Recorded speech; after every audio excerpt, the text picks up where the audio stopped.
الحسين وعلى أولاد الحسين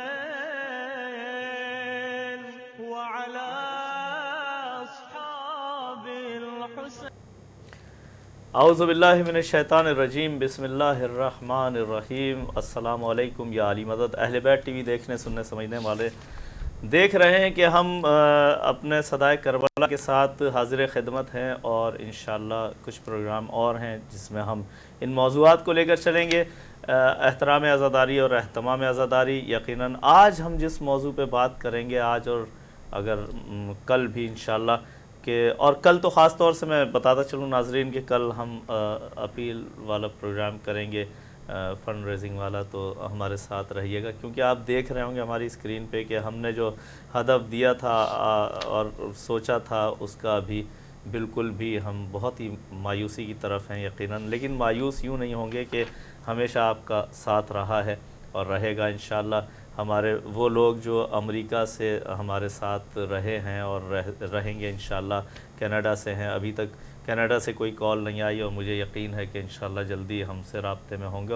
اور خصوصاً میں سلام پیش کرتا ہوں اپنے سندھ دھرتی کے لوگوں کو جو ہماری حوصلہ افزائی کرتے رہتے ہیں اس حوالے سے، اور ہمیں یقیناً ہمیں وہ لوگ ابھی درکار ہیں جو اہل بیت کا ساتھ دیں، کیونکہ ابھی ہم نے بہت ساری تبدیلیاں اور کرنی ہیں، اور یہاں بہتر سے بہتر آپ کو پروگرام آپ کے لیے تیار کرنے ہیں اور یقین پیش کرنے ہیں. اس میں آپ جانتے ہیں کہ بہت سارے اخراجات ہیں جس کے لیے ہم آپ کی طرف بڑی پر امید نظروں سے دیکھتے ہیں اور دیکھتے رہیں گے. یقیناً ابھی ہمارے مہمان گرامی بھی یہاں موجود ہیں، اور ہم ان سے بھی اس موضوع پہ تھوڑا سی دیر بات کریں گے. کل انشاءاللہ کل کا جو پروگرام ہوگا وہ اپیل کے حوالے سے ہوگا، تو آپ ہمارے ساتھ رہیے گا. مجھے یقین ہے، امید نہیں، مجھے یقین ہے کہ آپ ہمارا ساتھ دیں گے.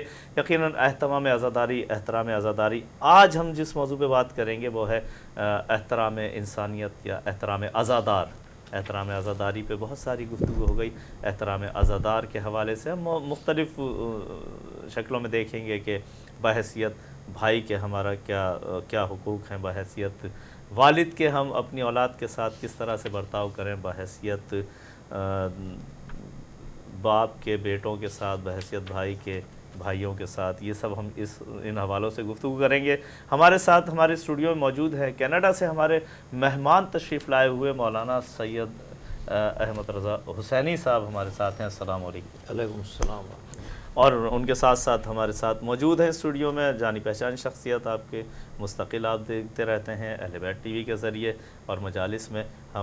میری مراد ہے مولانا سید کلب عباس رضوی صاحب ہمارے ساتھ ہیں. السلام علیکم. علیکم السلام ورحمۃ اللہ وبرکاتہ. قبلہ ہمارے جو آج کا موضوع ہم نے تھوڑا سا چینج کیا. احترام عزاداری پہ تو ہم بات کرتے رہے ہیں، لیکن آج ہم چاہیں گے کہ تکریم بشر پہ تکریم بشر، احترام عزادار. اس حوالے سے سب سے پہلے میں آپ سے گزارش کروں گا کہ ناظرین کو بتائیے.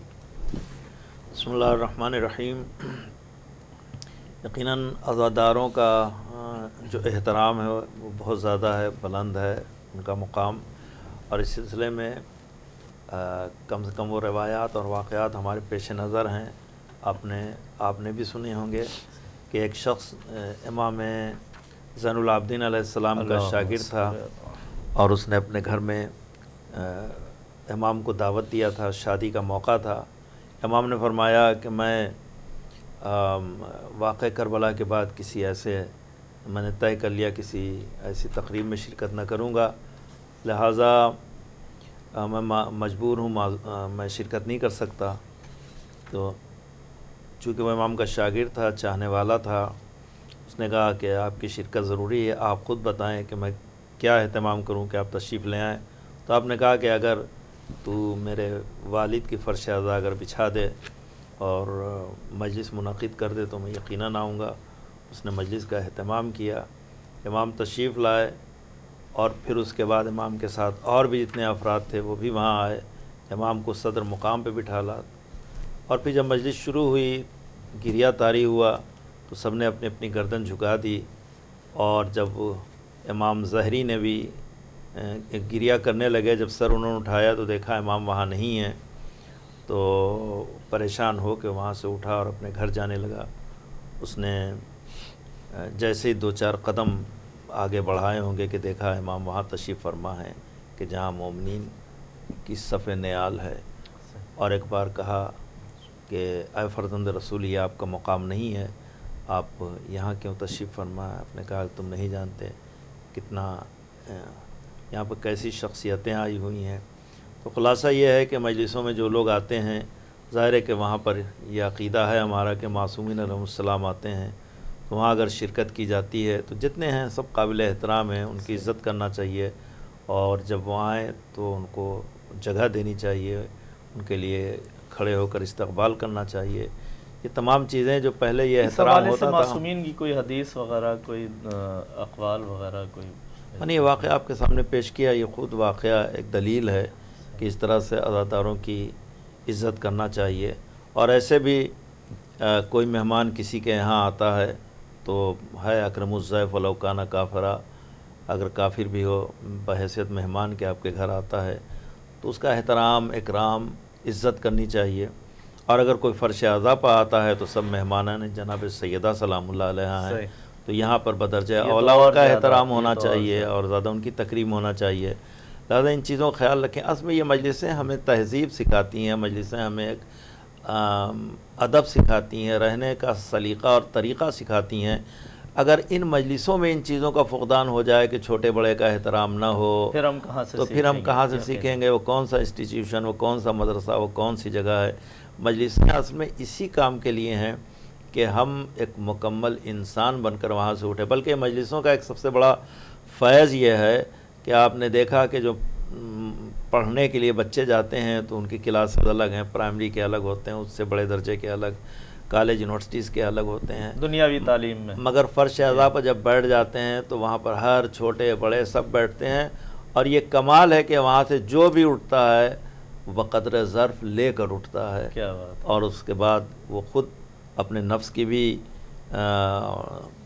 تربیت و تطہیر کرتا ہے۔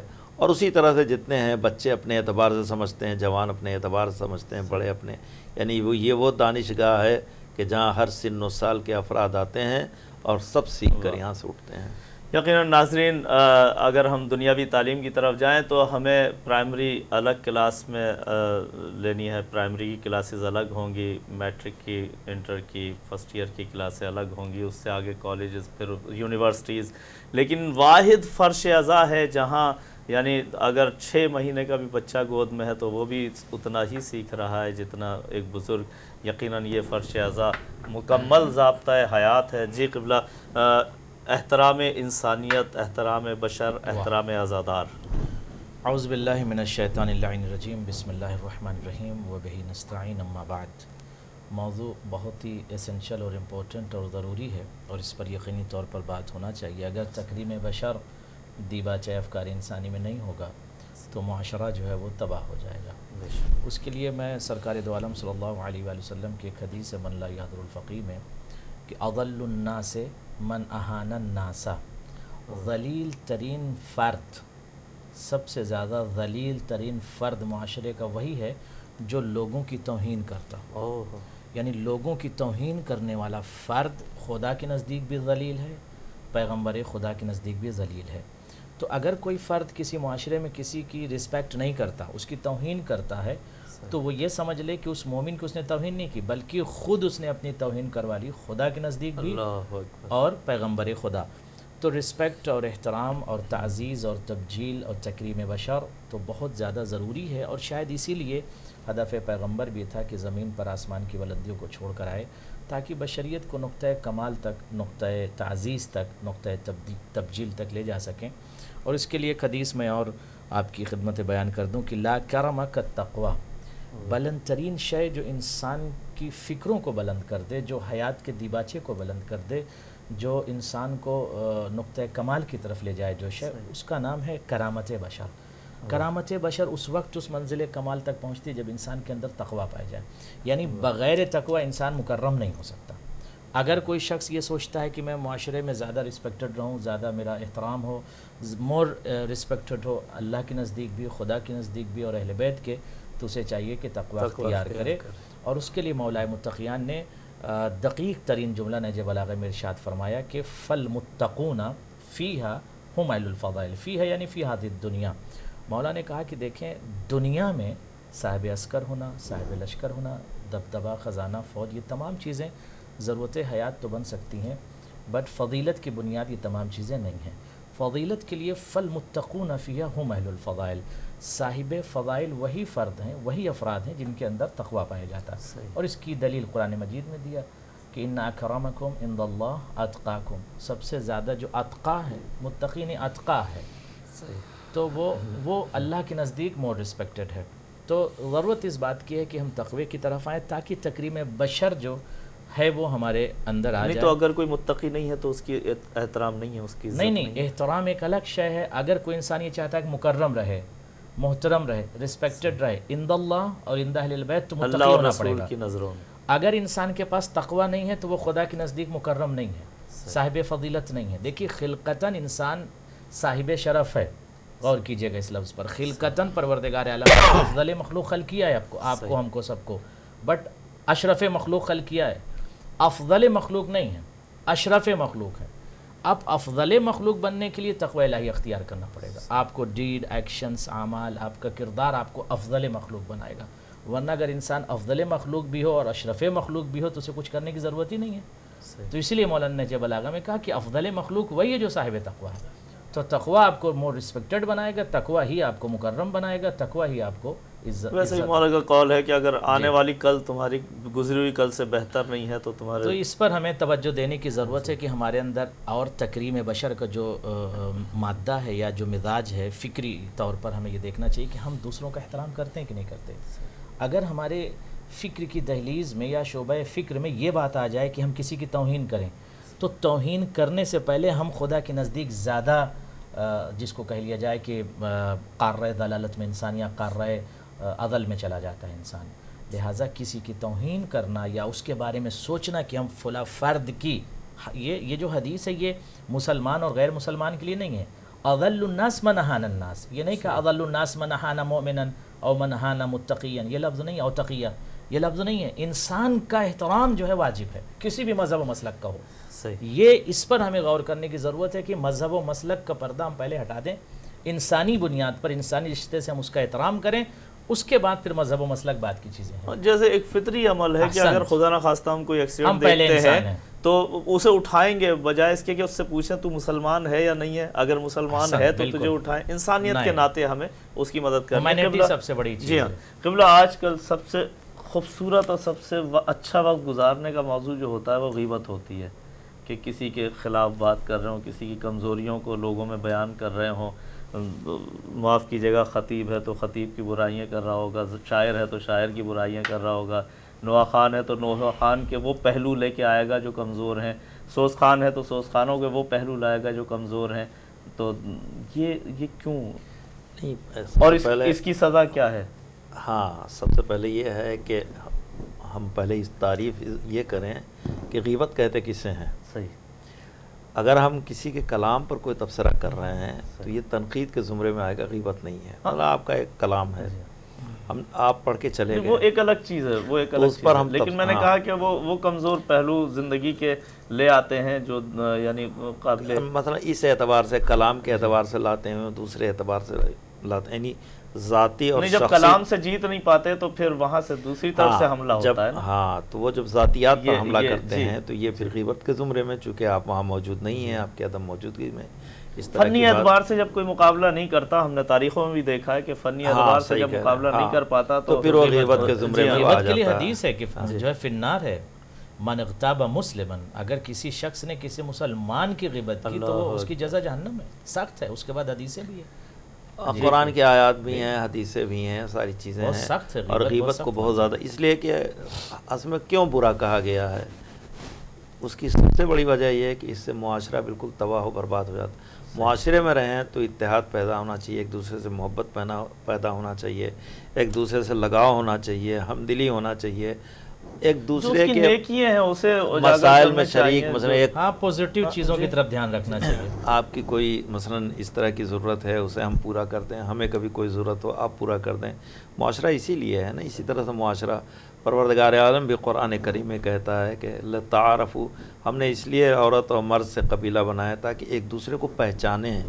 ایک دوسرے کا تعارف ہو، تو سوال یہ پیدا ہوتا ہے کہ اگر اس معاشرے یہ تمام چیزیں وہ ہیں کہ جو دلوں میں نفرت، کدورت، دشمنی پیدا کرتی ہیں. لیکن ہم تو ڈھونڈتے رہتے ہیں موقع کہ ایک دوسرے کو ذلیل کرنے کا موقع کہاں سے ملے. ہاں، تو ہم چونکہ قرآن سے دور ہوتے جا رہے ہیں، سیرت اہل بیت علیہم السلام سے دور ہوتے جا رہے ہیں، تو پھر اس معاشرے میں یہی سب ہوگا، اور معاشرے اسی طرح سے تباہ ہوئے، پچھلی قومیں اسی طرح سے تباہ ہوئی ہیں.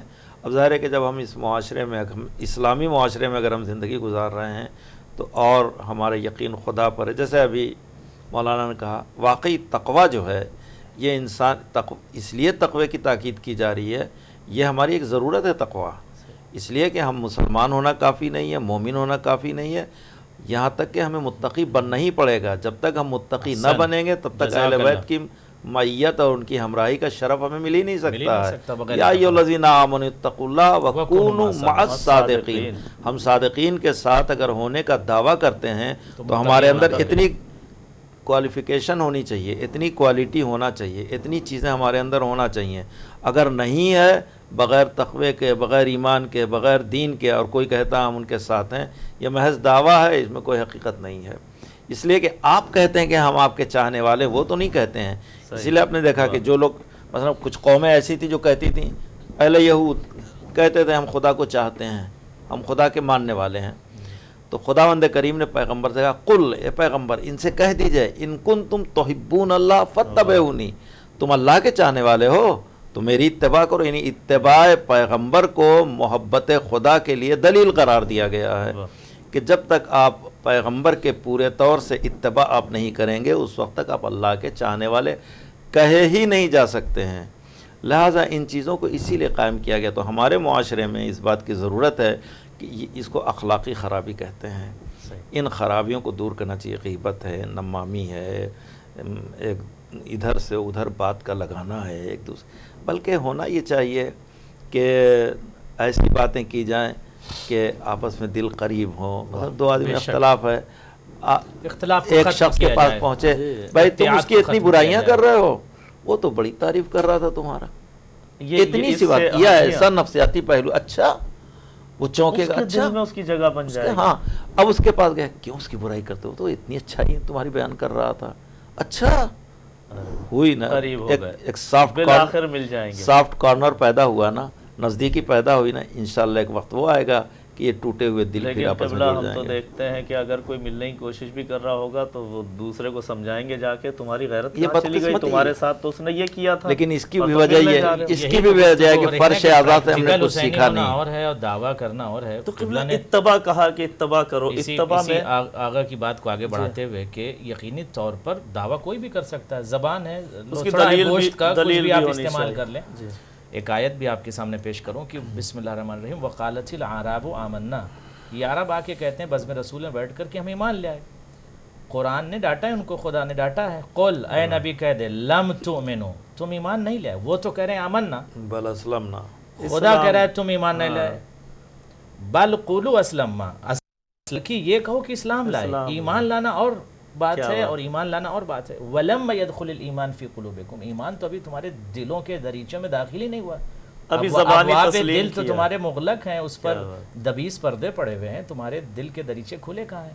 تو ایمان وہاں تک پہنچا نہیں ہے. تو دعویٰ، یہ آیت بتا رہی ہے کہ دعویٰ رسول خدا صلی اللہ علیہ وآلہ وسلم کے زمانے میں بھی ہوا کہ ہم صاحب ایمان ہیں، مگر اس دعوے کو رد کیا خود خدا نے بزبان پیغمبر کی. رد کیجئے ان کے دلیل کو. تو ہم اس سے تطبیق کریں، تنسیق کریں کہ اگر اس دور میں بھی ہم حسینی ہونے کا دعویٰ کرتے ہیں اسی زبان سے، اور اگر ہم کسی کی غیبت کر رہے ہیں، استہزاء کر رہے ہیں، توہین کر رہے ہیں، حسد کر رہے ہیں اور نمیمہ پھیلا رہے ہیں، نمام بن رہا ہے اگر فرد بشر اسی منطقے میں، تو میں یہ سمجھتا ہوں یہ تمام چیزیں، یہ تمام ایسی اسپریچولیٹی کو لگی ہوئی بیماریاں ہیں جو انسان کو شیطان سے قریب کرتی ہیں، امام سے دور کر دیتی ہیں. بلکہ گزارش کریں کہ ایک ہی چیز کو ہم لے کر بیٹھ گئے کہ امام حسین نماز کو زندہ رکھنے کے لیے کربلا میں نہیں، نماز بھی اس میں شامل ہے. نماز صرف ایک چیز نہیں ہے، نماز بھی اس میں شامل ہے. یہ اخلاقی پہلو بھی اس میں شامل ہیں کہ ان اخلاقی برائیوں کو بھی ہمیں دور کرنا ہے، ایک اچھا انسان بننا ہے اور خرابیوں پر کنٹرول کرنا ہے. یہ سارے مقاصد تھے محمد صلی اللہ علیہ وسلم کے. یقیناً یعنی انسانیت کے تمام پہلوؤں کو زمین کربلا پر مظلوم کربلا نے اجاگر کیا اور ہیومینٹی ہی کے پرچم کو بلند کیا. اور چونکہ انسان جب نماز پڑھتا ہے تو نماز کے ذریعے سے اس کا ایگو ختم ہوتا ہے، اس کا غرور ختم ہوتا ہے اور اس کا تکبر ختم ہوتا ہے، وہ اپنے رب سے قریب ہوتا ہے، خود کو جھکاتا ہے. تو نماز ایک ایسی چیز ہے جو اگر انسان کے اندر سے اس کی اسپریچولیٹی کے اندر جو بیماریاں ہیں، جو ڈیزیز ہیں، جو انفیکشنز ہیں، جو التہابات ہیں، اس کو نماز کل کرتی ہے. بٹ بہت سے افراد ہیں اگر ان کے اندر ہیومینٹی نہیں ہے، مثلا کائنڈنیس نہیں ہے، رحم دلی نہیں ہے، ان کے اندر ایک دوسرے کو معاف کرنے کا جذبہ نہیں ہے، بہت ساری بیماریاں ان کو لگی ہوئی، تو نماز پڑھنے کا بھی کوئی فائدہ نہیں ہے. مطلب نماز بھی چھوڑ دے نہیں، نماز پڑھتے نماز سے فائدہ نہیں ہوتا. نماز سنیں فائدہ نہیں ہوتا. نماز پڑھ کے گردن کاٹ رہے تھے. الصلاۃ تنہا عن الفحشاء والمنکر. فائدہ نہیں ہوتا. ہر چیز کا ایک فائدہ ہے نا. انسان بنیں گے تب نماز کا فائدہ ہوگا نا. زمین مکہ پہ جب پیغمبروں کے پیغمبر تشریف لائے تھے تو نماز بعد میں پڑھوائی، پہلے انسان بنایا. آتے ہی پہلے ان کو ان درندوں کو جو ہے انسان بنایا، انسان کے بعد پھر مسلمان بنایا، پھر مومن پر متقی، تب جا کے ان کو فائدہ ہوا. بہت سے ایسے درندے ایسے ہیں جو نماز پڑھ رہے ہیں مگر قتل کر رہے ہیں. تو نماز ایک بہت بڑی دولت ہے. حضور سرور کائنات کے سلسلے میں جو کہا جاتا ہے کہ یتلو علیہم آیاتی و یزکیہم، پیغمبر جو ہیں آیات کی تلاوت کرتے تھے. ایک ذمہ داری تھی آیات کی تلاوت. اس کا مقصد کیا ہوا؟ آیت کی تلاوت تو ہم بھی کرتے ہیں، یہ کوئی بظاہر تو کوئی بڑی بات نہیں ہے، لیکن آیت کی تلاوت کا مطلب یہ تھا کہ آیات میں جو کچھ حکم ہے وہ ان کو سناتے تھے.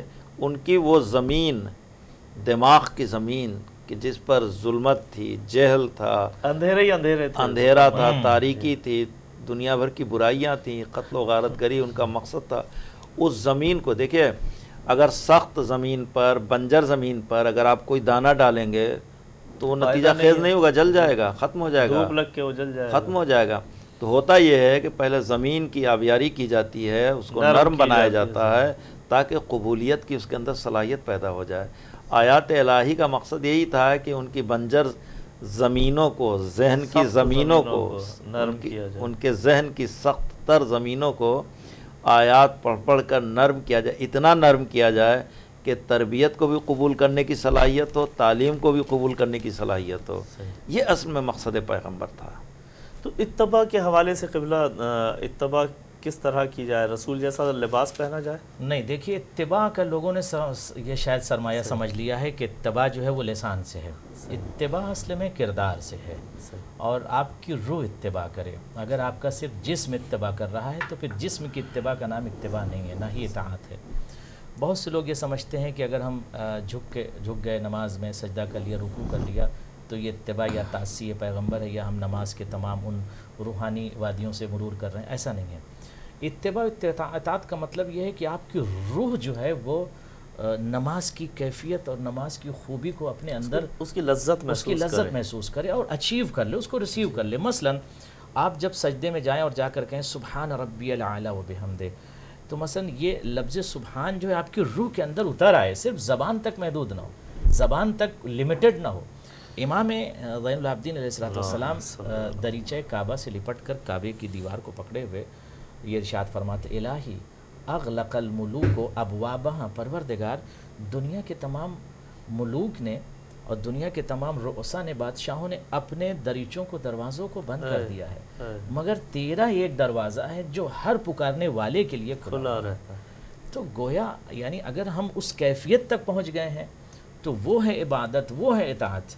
اور اگر ہم نے اس کو صرف باڈی کے حساب سے جھک گئے اور سجدہ کر لیا اور رکوع کر لیا، جو ہم پڑھ رہے ہیں، جو تلاوت کر رہے ہیں، جیسے مولانا نے ارشاد فرمایا خدا ان کو سلامت رکھے، کہ ہم جو ہے وہ اس چیز کی طرف توجہ دیں کہ آیت یا ذکر کہہ کیا رہا ہے. فرض کریں کہ ایک آیت آپ نے قرآن کی تلاوت کی، تو صرف تلاوت کی آپ نے، تو لسان کو آپ نے اس تلاوت سے معطر کر لیا، بٹ روح آپ کی معطر نہیں. مسئلہ یہ ہے قبلہ کہ ابھی جو ہم نماز پڑھ رہے ہیں، نماز میں ہمارا دل تو ہوتا ہے، لیکن وہ ایک لمیٹڈ ٹائم والی نماز ہوتی ہے ہماری، کہ بس جلد سے جلد جو ہے وہ نماز 4 رکعتیں پوری ہوں. لیکن ہمیں یہ بھی پتہ نہیں ہوتا کہ یہ جو ہم پڑھ رہے ہیں اس کے معنی کیا ہیں بعض اوقات. اور یقیناً بہت سارے لوگ ایسے ہیں جنہیں یہ بھی نہیں پتہ کہ یہ جو ہم پڑھ رہے ہیں اس کے معنی کیا ہیں. تو یہ نماز کہاں جائے گی جس میں ہم محسوس ہی نہیں کر رہے وہ عبادت ہے. جی بسم اللہ قبلہ. ہاں، اصل چیز قرآن کریم میں 2 لفظیں ایسی ہیں کہ جن کو اردو میں ایک ہی معنی میں لیتے ہیں. لیکن ہمیں چاہیے کہ اس کو ہم اسی طرح سے سمجھے جیسے قرآن بیان کرنا چاہتا ہے. ایک لفظ اطاعت ہے اور ایک لفظ اتباع ہے. جی قرآن کریم نے جب اطاعت کی بات کہی ہے تو کہا اطیعوا اللہ و اطیعوا الرسول و اولی الامر منکم. اللہ کی بھی اطاعت ہے، اس کے رسول کی بھی اطاعت ہے، صحابہ امر کی بھی اطاعت ہے. مگر جب اتباع کی بات آئی تو پروردگار عالم کہتا ہے جو مجھے پیغمبر کہہ دیجئے قل ان کنتم تحبون اللہ فاتبعونی. جو مثلا جو بھی مجھے چاہتا، پروردگار کہہ رہا پیغمبر کہہ دیجئے جو اللہ سے محبت کرتا ہے میری اتباع کرے. اللہ کی اتباع نہیں ہے، اللہ کی اطاعت ہے. تو مرحلہ اطاعت میں اللہ رسول صحابہ امر ہیں، مگر مقام اتباع میں صرف پیغمبر کی اتباع کی جائے گی اور ان کی اتباع کی جائے گی کہ جو پیغمبر کے بعد ان کے جانشین ہیں. لیکن اتباع اور اطاعت دو الگ الگ لفظ ہیں. تو اطاعت کہتے ہیں قول میں اطاعت ہوتی ہے اور عمل میں اتباع ہوتا ہے. اور جب عمل میں اتباع ہوتا ہے تو ظاہر ہے کہ جس کی اتباع کی جائے گی وہ نظروں کے سامنے ہو، خدا نظر کے سامنے نہیں، اس لیے اس کی اتباع نہیں. اتباع پیغمبر ہم کریں گے، پیغمبر کی سیرت اور اہل پیغمبر کی سیرت کو دیکھتے جائیں گے اور اس کی اتباع کرتے جائیں گے. یہ اصل مسئلہ ہے. تو اتباع ایک الگ چیز ہے، اطاعت ایک الگ چیز ہے. یقین. اور عبادت میں نے اسی کا سوال کیا کہ عبادت کو ہم کس طرح انجام دیں، ہم کیسے اب اس روح کو محسوس کریں عبادت کی، کیا اس کے لیے کیا کرنا چاہیے؟ اس کے لیے بہترین پریکٹیکل جو ہمارے پاس کردار ہے وہ اہل بیت اطہار کا ہے کہ روح کا مطلب یہ ہے کہ آپ ڈوب جائیں خدا کے عشق میں، محبت میں، اور آپ کا جب کمیونیکیشن توڑ دیجئے پہلے دنیا سے، پھر خدا سے جوڑیے. فرض کیجئے کہ ہم مصلی عبادت پہ آ رہے ہیں اور ہمارا سارا کمیونیکیشن، سارا ذہن، طیور تخیل سارے یہاں وہاں پرواز کر رہے ہیں، اور پھر ہم مصلی عبادت پر آ کر جو ہوتا یہی ہے کہ ہم پوری کیلکولیشن، ہم سارے دن کی اب کیلکولیشن اپنے طیور تخیل کو بھی ہم مقید نہیں کر پاتے ہیں ان کو، اور یہاں وہاں وہ پرواز کرتے رہتے ہیں اور بس ہم سجدہ کر رہے ہیں، رکوع کر رہے ہیں اور سجود کر رہے ہیں. تو میں یہ سمجھتا ہوں کہ اس طرح کی عبادت ٹھیک ہے، واجب کو آپ نے انجام یا ہم نے انجام دے لیا، بٹ اس عبادت سے فائدہ نہیں ہوتا. اچھا ہم وقت اتنا ہی لگا رہے ہیں، وقت اتنا ہی. اگر اسی کو ڈوب کر کیا جائے، فرض کیجئے ایک پریکٹیکل امام نے آپ کے سامنے پیش کیا کہ تیر لگا ہوا تھا امام کے، اللہ اکبر، پریشان تھے لوگ کہ کیسے نکالیں. تو کیونکہ مولا درد محسوس کر رہے تھے. کہا درد اس وقت محسوس نہیں کریں گے جب عشق خدا میں، عشق میں تو ہر وقت ڈوبے ہوتے تھے مولا، لیکن بٹ وہ نماز کی عجیب سی کیفیت ہوتی تھی کہ وہ کمیونیکیشن خدا سے اتنا جڑ جاتا تھا کہ دوسرا کمیونیکیشن اس طرف نہیں ہو پاتا تھا. اگر درد ہے تو درد کی کیفیت سے مولا جو ہے اس کو محسوس نہیں کر رہے ہیں اور تیر کو نکال لیا گیا. تو یہ ایک پریکٹیکل زندگی ہمارے سامنے موجود ہے. کیا بات ہے. اور یہ باتیں مولا نے خود اس بات کی طرف ہمیں متوجہ کیا کہ جو ہمیں زندگی ملی ہے، آخری جملہ میں عرض کر دوں، جو ہمیں زندگی ملی، مثلا آپ نے مسلسل سنا مولا نے کوفے میں یہ کہا کہ فزت ورب الکعبہ، رب کعبہ کی قسم میں کامیاب ہو گیا. تو کامیاب کس ناحیت سے ہوا؟ ٹھیک ہے ضرب لگی مولا کے سر پر. مولا نے جو زندگی، دیکھیے زندگی ہماری ایک امانت ہے. اگر اس زندگی کو ہم نے اسی انداز میں واپس کیا، یہ گفٹ ہے، یہ امانت ہے، خدا نے ہم کو دیا، ہمیں واپس کرنا ہے. یہ ملکیت نہیں ہے، امانت ہے. اگر ملکیت ہوتی تو پھر ہم یہ نہ کہتے انا للہ و انا الیہ راجعون، جہاں سے ہم آئے ہیں وہاں پلٹ جائیں گے. یہ امانت ہے، خدا نے ہمیں دیا. مولا نے خدا کی بارگاہ میں یہ جملہ ارشاد فرمایا کہ تو نے جو زندگی ہمیں کعبے سے دیا تھا، اس زندگی کو ظاہری طور پر ہم مسجد کوفہ سے کامیاب زندگی واپس کر رہے ہیں. یعنی فزت ورب الکعبہ، میں کامیاب زندگی واپس کر رہا ہوں. تو ضرورت اس بات کی ہے کہ ہم زندگی کے تمام لمحات میں یہ غور کریں کہ یہ زندگی، یہ امانت، یہ لمحات حیات ہمارے کامیاب ہیں یا کامیاب نہیں. اس میں یہ نہیں کہ فلاں مولانا آپ کو سمجھائیں گے، فلاں عالم سمجھائیں گے. ہمیں خود تنہائی میں بیٹھ کر سوچنا چاہیے کہ ہم کس رخ پر جا رہے ہیں اور ہماری کشتی حیات کسی جزیرہ زلال سے تو نہیں ٹکرا جائے کہ جس کی بنیاد پر حیات کا شرازہ بکھر جائے. کیا بات. جی، کامیاب زندگی کے لیے قبلہ خالی عبادات ضروری ہیں یا دنیا داری کے ساتھ ساتھ ہمیں رہنا ہے؟ حقوق العباد ہیں، یعنی دوستوں کے حقوق ہیں، گھر والوں کے حقوق ہیں، یا عبادات کافی ہیں؟ حضور سرور کائنات صلی اللہ علیہ وسلم ایک ایک جنگ میں تشریف لے جا رہے تھے، اور صورتحال یہ تھی کہ طبل جنگ بج چکا ہے. رسول نے حکم دے دیا ہے کہ آگے بڑھو. خود رسول نے اپنے ناقے کی مہار کو کھینچ لیا ہے، ناقہ آگے بڑھنے والا ہے. اسی وقت ایک بدو آتا ہے اور آ کے ان کی مہار پکڑ لیتا اور کہتا پورا دین سمجھائیے ہمیں ابھی۔ اب وہ کیسا نازک موقع ہے کہ اگر اس کو دھتکار دیتے ہیں تو خلق عظیم پر فائز پیغمبر کے اخلاق پہ حرف آتا ہے، اگر اس کو بتاتے ہیں تو طبل جنگ بچ چکا ہے اور آگے بڑھنا ضروری ہے۔ کیا کریں؟ 2 لفظوں میں بتایا کہ اللہ کی اطاعت اور مخلوق خدا کے ساتھ شفقت، یہی پورا دین ہے۔ تو اصل چیز تو یہی ہے کہ ہم صرف آپ دیکھیں ایک اصول دین ہے، ایک فروع دین ہے، کچھ اصول دین کے مسائل ہیں، کچھ فروع دین کے مسائل ہیں، پھر اس کے بعد بھی اس میں کہتے ہیں اس میں معاملات بھی ہیں، اخلاقیات بھی ہیں، وہ ساری چیزیں۔ تو اگر آپ اطاعت کہتے ہیں اور کامیاب زندگی کہتے ہیں تو کامیاب زندگی کا مطلب یہ ہوا کہ کوئی شعبہ چھوٹنا نہیں چاہیے، اور وہ اس طرح سے نہیں چھوٹے گا کہ ہمارا پورا لگاؤ اپنے پروردگار سے ہو، پورے طور سے ہم اہل بیت علیہ السلام سے وابستہ ہوں۔ تو یہ ممکن ہی نہیں کوئی چیز چھوٹ سکے، بھئی اتنا سا ہمیں کام کرنا ہے، اور یہ اس میں یہ دونوں چیزیں شامل ہیں۔ اللہ کی عبادت کریں گے تو اطاعت خدا ہو جائے گا، مخلوق سے محبت کریں گے تو اتباع معصوم ہو جائے گا، دونوں چیزیں ہم جمع کریں۔ یہاں آپ نے ذکر کیا عبادت، اللہ کی عبادت اور مخلوق کا خیال کرنا۔ ہم نے نماز کی نیت باندھی ہے اور ہمیں محسوس ہوا کہ کوئی بچہ بڑی مشکل میں، اگر ہم نے فوری مدد نہیں کی تو اس پہ یہ دیوار گر سکتی ہے، یہ الماری گر سکتی ہے اور یہ مر سکتا ہے، کیا کریں ہم اس کو؟ توڑ دیں گے نماز۔ وہ تو بچہ ہے، انسان کا بچہ ہے، ایک جانور، ایک روایت کا جملہ ایک کتا کوئی مر رہا ہے پانی کے بغیر، آپ پاس پانی ہے اتنا ہی کہ آپ صرف وضو کر سکتے ہیں، تو اس پانی کو آپ اسے پلا دیجئے، خود تیمم کر لیجئے۔ شریعت کا یہ حکم ہے، اور اس کے لیے کوئی اس طرح کی تشخیص نہیں ہے، اور کوئی اس طرح کا فرق تفریق نہیں ہے کہ یہ مثلاً مسلمان ہے، غیر مسلمان ہے، فلاں مذہب سے تعلق رکھتا ہے، فلاں مکتب سے تعلق رکھتا ہے، فلاں مشرب سے تعلق رکھتا ہے۔ انسان تو انسان، اگر کتا بھی انسان کی بات کی جا رہی ہے، تو آپ وضو نہ کریں۔ اسلام کے جتنے بھی احکامات ہیں وہ انسانوں سے اس سے خطاب ہے۔ حد یہ ہے وَلِلَّهِ عَلَى النَّاسِ حِجُّ النَّاسِ کہتے ہیں لوگوں کو، پبلک، عوام، اس میں کوئی شرط نہیں ہے۔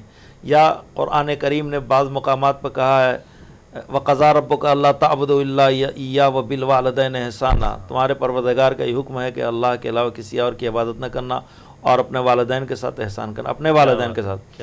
اس والدین میں شرط نہیں ہے کہ مومن والدین ہو تو احسان کرنا، اگر کافر ہیں تو احسان نہ کرنا، والدین کی شرط ہے، والدین کی شرط ہے۔ ہم اس بات کو آگے بڑھائیں گے مزید، لیکن ہمارے ساتھ ایک معزز کالر ہیں۔ السلام علیکم، کون صاحب کہاں سے ہیں؟ اسلام، میں معزز کالر نہیں ہوں بھائی، میں اچھا نہیں، معزز تو آپ بھی ہیں ہمارے لیے، نیو یارک سے یقیناً۔ جی جی، میں سب سے پہلے اپنے بہت ہی قابل احترام اور بہت ہی عمدہ اور بہترین آپ نے جو باتیں بتائی ہیں جناب عباس علی صاحب کو سلام پیش کرتا ہوں، اور دوسرے ہمارے عامر صاحب کو سلام پیش کرتا ہوں۔ بہت ہی حقیقت پسندی کی باتیں آپ آج بیان کر رہے ہیں، اور بہت خوبصورت موضوع ہے۔ مختلف جگہ پہ قرآن شریف میں مختلف آیتیں آئی ہیں، اور خدا یہ بار بار کہہ رہا ہے، سورہ قیامت میں بھی ہے کہ ہم نے جو قرآن شریف اتارا ہے وہ اس لیے نہیں اتارا کہ تم اس کی تلاوت کرو، بلکہ غور اور فکر اور تفکر کرو۔ لیکن یہ صرف مقصد یہ نہیں ہوتا اس کا کہ صرف ہم تلاوت کرتے رہیں۔ تلاوت بہت سے لوگ کرتے ہیں، مختلف کرتے ہیں، یقیناً اس کا ثواب ہوگا، لیکن جب تک ہم یہ نہیں سمجھیں گے کہ خدا کیا ہی کہہ رہا ہے تو اس پہ ہم عمل پیدا نہیں ہو سکتے اس میں۔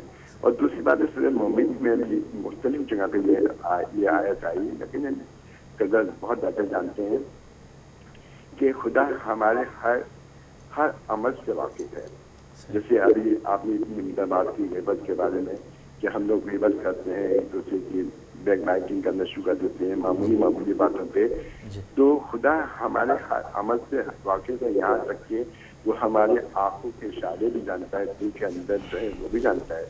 تو کیوں جب تک ان باتوں کو ہم بار بار نہیں سمجھیں گے، بار بار ہمیں نہیں بتایا جائے گا، بار بار ہم اس کو نہیں تلاوت کریں گے، اس کے معنی کو نہیں سمجھیں گے، ہمارے اندر یہ خرابیاں دور نہیں ہو سکتی، میرا خیال یہ ہے۔ اور اس کے لیے بہت ضروری یہ ہے کہ ہم اپنے جیسے کہ میں اب بھی یہ کہتا ہوں، میری بھی ماشاء اللہ نوازیاں ہو گئی ہیں، میں اپنی بیٹی سے بھی یہ کہتا ہوں بیٹا جب بھی تم کھانے کی میز پہ بیٹھو اپنے بچوں کو کوئی نہ کوئی ایک اچھے بات بتاؤ اور اچھا ایک میسج دو کہ امام نے کیا فرمایا ہے، امام زین العابدین اسلام نے کیا ہمیں پیغام دیا ہے. جب تک ہم یہ نہیں بتائیں گے، جب تک ہم اپنے سب سے پہلے دیکھیے درس کا جو ہے اپنے گھر سے شروع ہوتی ہے، سب سے پہلے ہم اپنے گھر سے شروع کریں گے پھر جا کے آگے بڑھیں گے. اگر ہم اپنے گھر سے ہی شروع کریں گے تو آگے ہم کیا کر سکتے ہیں؟ یقیناً احتساب کا عمل جو ہے وہ اپنے آپ سے، اپنے گھر سے بھی نہیں، اپنے آپ سے شروع کرنا چاہیے ہمیں کہ ہم کتنے مسلمان ہیں، ہم کتنے مومن ہیں، ہم کتنے عزادار ہیں. خود سے زیادہ آدمی کسی کو نہیں جانتا، اندر سے ہم اپنے آپ کو جانتے ہیں کہ ہم میں کتنی انسانیت ہے، کتنے ہم. ضرورت اس بات کی ہے کہ ہم لوگ خود کتابیں پڑھیں. کتابیں پڑھنے کے علاوہ جیسے عالم دین آتے ہیں یہاں پہ ان سے ڈسکس کریں، ان سے باتیں کریں. نہیں، اگر کتابیں پڑھنے کا ٹائم نہ بھی ہو، جیسے جاب پہ آدمی جا رہا ہے، باقی گھر کی مصروفیات ہیں، تو سب سے آسان طریقہ انیس بھائی آپ کو میں بتا رہا ہوں کہ ایک تو جب آپ کا فون آتا ہے ہم پانی وانی پینے کا ٹائم مل جاتا ہے، بہترین زبردست. سب سے اچھی بات یہ ہے پانی پینے کا ٹائم کیوں مل جاتا ہے؟ جی ہاں، ویسے تو اتنا ٹائم ہوتا ہے کہ کھانا بھی کھا سکتے ہیں لیکن پانی پی لیتے ہیں ہم. لیکن یہ ہے کہ انیس بھائی سب سے بہترین کام جو ہے نا، ایک عالم کی آپ ایک تقریر سن لیں گے نا. میں ہمیشہ کہتا ہوں کہ دیکھیں لوگ پوچھتے ہیں کہ آپ کس وقت لکھتے ہیں اور کس وقت پڑھتے ہیں لکھنے کے لیے. میں نے کہا بخدا ٹائم نہیں ملتا پڑھنے کا، لیکن میں کرتا کیا ہوں کہ ایک عالم دین کی تقریر بیٹھ کے سن لیتا ہوں جو وہ 300-400 کتابوں کا نچوڑ پیش کر رہا ہوتا ہے. ہم 300-400 کتابیں پڑھنے کا ٹائم ہمارے پاس نہیں ہوتا، لیکن عالم دین 300-400 کتابیں پڑھ کے ایک تقریر تیار کرتے ہیں تو وہ سن لیتے ہیں. تو اس کا مطلب ہے ہم نے 300 کتابوں کا مطالعہ کر لیا، وہاں سے ہمیں تمام معلومات مل جاتی. قدر کلامی ہو رہی ہے. قبلہ صاحب نے جو میسج دیتے ہیں وہ صرف میں سنتا نہیں ہوں بلکہ اس کو لکھ بھی لیتا ہوں. ارے کیا بات میں اتنی کافی چیزیں میرے پاس جمع ہو گئی ہیں کہ میں جہاں موقع ملتا ہے میں اس کو ڈسکس کرتا ہوں کسی نہ کسی پوائنٹ کو لے کے. اب وہ کوئی مانے یا مانے، کیونکہ یہ امام موسیٰ کاظم علیہ السلام کا ایک قول ہے، یہ ہمیشہ یاد رہتا ہے مجھے کہ آپ نے فرمایا کہ تمہیں جو علم ملے دوسروں کو پھیلاؤ، بتاؤ، اور یہاں تک کہ اگر کوئی نہ سمجھے تو اس کو لکھ لو اور ٹانگ دو. یہ تو ہے کہ انسان سوچتا ہے کہ میں یہ کام مجھے یاد رہے گا، لیکن یاد نہیں رہتا. بعض اوقات ہم سوچتے ہیں کہ یار کاش لکھ لیتے ہم اپنے پاس کہیں. تو یہ لکھنا ایک اچھی عادت ہے. لکھنے سے جو ہے یہ ہوتا ہے کہ مستند اور پکا ہو جاتا ہے، کبھی بھی آدمی کے سامنے آ جاتا ہے.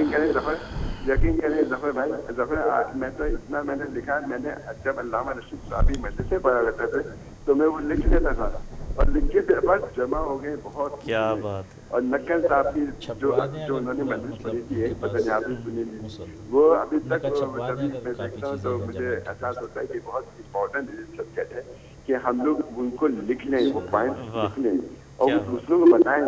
تو اس کا ثواب ہمیں بھی ملے گا اور ان کو بھی ملے گا جنہوں نے ہمیں پیغام دیا ہے. کیا بات ہے. شکریہ انیس بھائی. یقیناً آپ کے پاس اتنا سب کچھ اکٹھا ہو گیا ہوگا کہ آپ چھپوا کے یہ کار خیر انجام دے سکتے ہیں کہ وہ بٹوا دیں. جی تو انیس بھائی کے کہنے کا مقصد یہ تھا اتنی دیر میں کہ خود احتسابی کی جائے اور اپنے گھر سے نیکیوں کا کام شروع کیا جائے.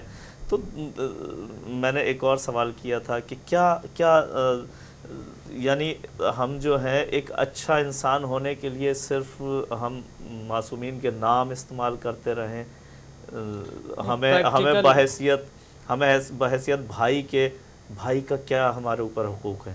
دیکھیے بحیثیت انسان کے لیے، بحیثیت مومن، مولائی، عشیرہ اور قبیلہ بعد میں. پہلے ہم یہ سوچیں کہ ہم انسان ہیں، اور اگر کوئی انسان امام حسین سے یقینی طور پر جڑ جاتا ہے، جیسے صدائے کربلا آپ کا موضوع چل رہا ہے، اگر جڑ جاتا ہے تو وہ انسانوں کا احترام کرتا ہے، ان کا رسپیکٹ کرتا ہے، ان کے حقوق اور رائٹس کا خیال رکھتا ہے. اچھے جائے کہ بھائی اور بہن اور رشتہ دار اور عزیز اور اقارب. تو یہ تمام چیزیں اس وقت ممکن ہے جب انسان اپنے نفس پر کنٹرول کرے. اس کے لیے ایک حدیث آپ کی خدمت مولا متقیان ارشاد فرماتے ہیں، عظیم جملہ ہے مولا کا، فرماتی اذا اخذت نفسک بطاعت اللہ اکرمتها. اگر آپ نے اپنے نفس کو اطاعت خدا کی جانب رکھا ہے، یعنی نفس کو اطاعت خدا کے لیے مخصوص کر دیا ہے، تو آپ نے خود اپنا احترام کیا، یعنی آپ یہ چاہتے ہیں کہ آپ مکرم و محترم ہوں اور کرامت اور تکریم آپ کے وجود ظاہر میں آ جائے، تو نفس کو اطاعت پروردگار پر لگائیے، اطاعت شیطان کی طرف نہیں لے جانا چاہیے۔ انسان کی اہانت کہاں سے شروع ہوتی ہے؟ مولا فرماتے ہیں وَإِنْ ابْتَغَلْتَهَا فِي مَعْصِيَتِهِ أَوْ فِي مَعَاصِيهِ أَهَنْتَهَا، اور اگر اسی وجود کو جسے آپ انسان کہتے ہیں، اس کو اگر انسان نے معصیت کے راستے پر لگا دیا، گناہ کے جادے پر لگا دیا، گمراہی کے راستے پر لگا دیا، تو خود انسان نے اپنی توہین کیا۔ اللہ نے انسان کو اشرف مخلوق قرار دیا ہے، اب یہ انسان پہ چھوڑ دیا ہے۔ یہ بندہ اپنی توہین خود کرتا ہے معصیت کر کے۔ جھوٹ بولا، اس نے اپنی توہین کی، کذب اپنی توہین ہے، غیبت خود اس نے اپنی توہین کیا۔ مثلا اس نے سوچا میں فلاں فرد کی توہین سے بچنے کے لیے جھوٹ بول رہا ہے۔ ایک منٹ ہمارے ساتھ کالر ہیں، اسی کو ہم آگے بڑھائیں گے۔ السلام علیکم، کون صاحب کہاں سے ہیں؟ جی السلام علیکم۔ وعلیکم السلام، کون صاحب کہاں سے ہیں؟ جی سوری، آواز صحیح نہیں آئی آپ کی۔ جی ملتان سے، جی جی فرمائیے، آپ اہل بیت کے ساتھ ہیں؟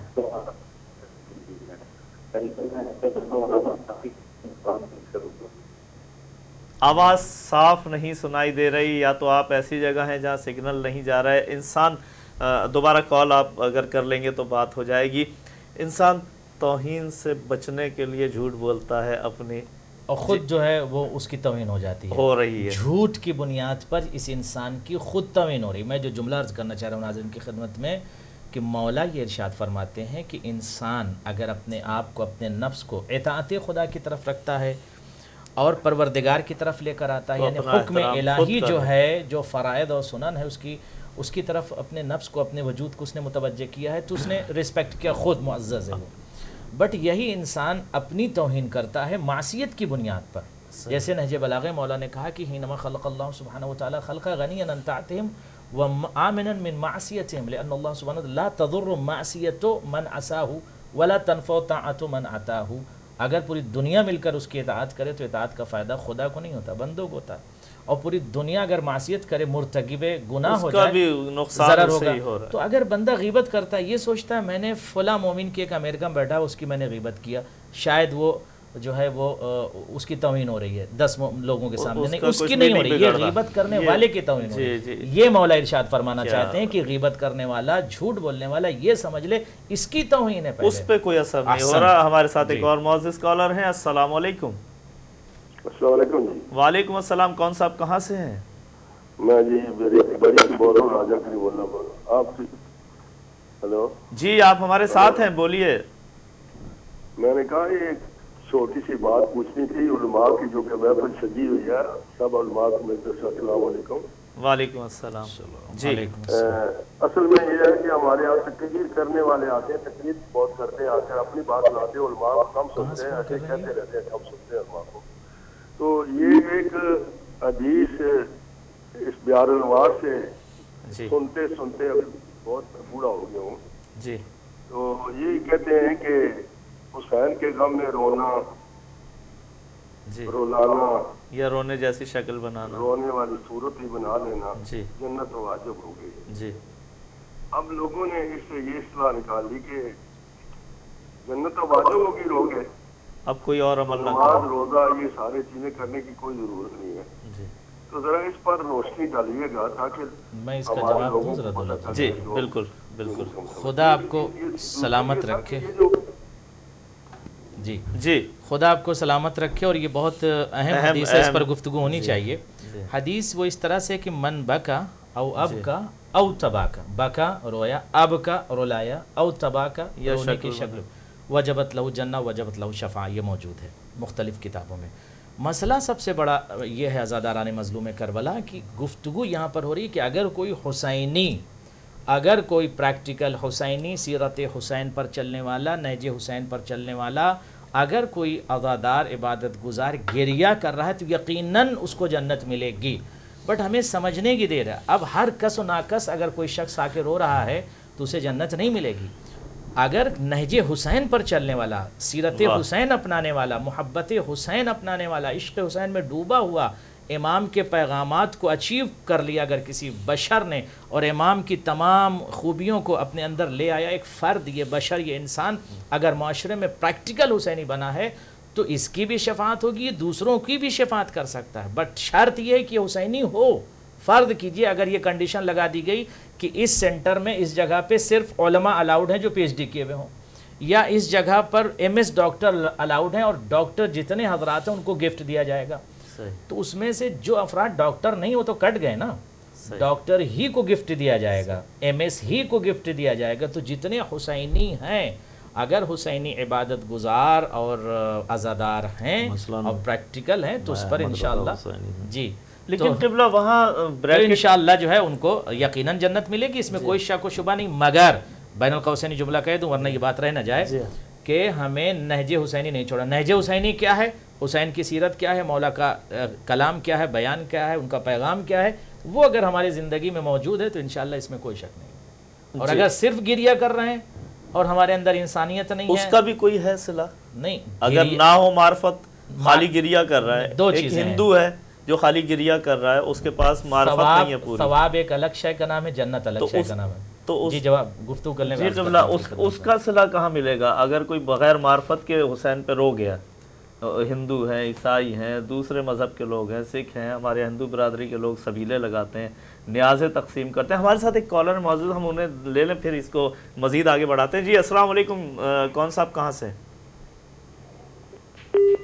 جی کال ڈراپ ہو گئی. جی اگر ہمارے پاس معرفت نہیں ہے کربلا کی، امام حسین کی، ہمیں یہ بھی نہیں پتا کہ امام حسین تھے کون. جی ایک کالر ہمارے ساتھ آ گئے، اس کو ہم پھر کنٹینیو کریں گے.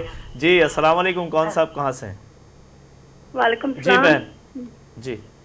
جی بھائی میرا یہ مسئلہ ہے، ہماری کہاں سے بول رہی ہیں آپ؟ کہاں سے بول رہی ہیں آپ؟ میں مہراب پور سے بول رہی ہوں. مہراب پور، ماشاءاللہ، سندھ کی دھرتی، سہون کی دھرتی سے. جی جی سندھ سے بول رہی ہوں. جی ماشاءاللہ. جی ہمارے ایک امام بارگاہ ہے جی جس پہ میرے نانوں نے علم لگایا تھا، اور اس میں 2 دکان تھے، اس سے خرچہ بھی چل رہا تھا. اس سے صحیح ہے. امام بارگاہ کا جو نیاز ہوتی ہے، علم کا کام وغیرہ ہم کرواتے ہیں اس سے میں.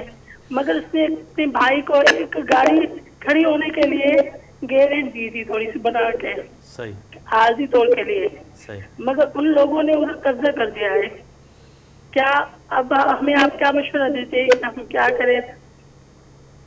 امام بارگاہ قائم ہوا، اور جی بہن ہم سمجھ گئے آپ کے سوال کا مطلب. امام بارگاہ قائم ہوا، اس میں 2 دکانیں تھیں، اس میں انہی دکانوں سے علم جو سجتے ہیں. ہمارے سندھ میں یہ ہوتا ہے جب محرم آنے لگتا ہے تو علم کو دوبارہ نیا کرتے ہیں، اس پہ رنگ روغن کرتے ہیں، بلب لگاتے ہیں، روشنیاں لگاتے ہیں. پھر امام بارگاہ میں مجالس کا خرچہ بھی انہی دکانوں سے چل رہا تھا. کسی نے رحم کھا کر کسی کو گیرج دے دیا گاڑی کھڑی کرنے کے لیے، انہوں نے قبضہ کر لیا. اب یہ لوگ کیا کریں؟ شرعن لحاظ سے ان کا کیا فرض ہے؟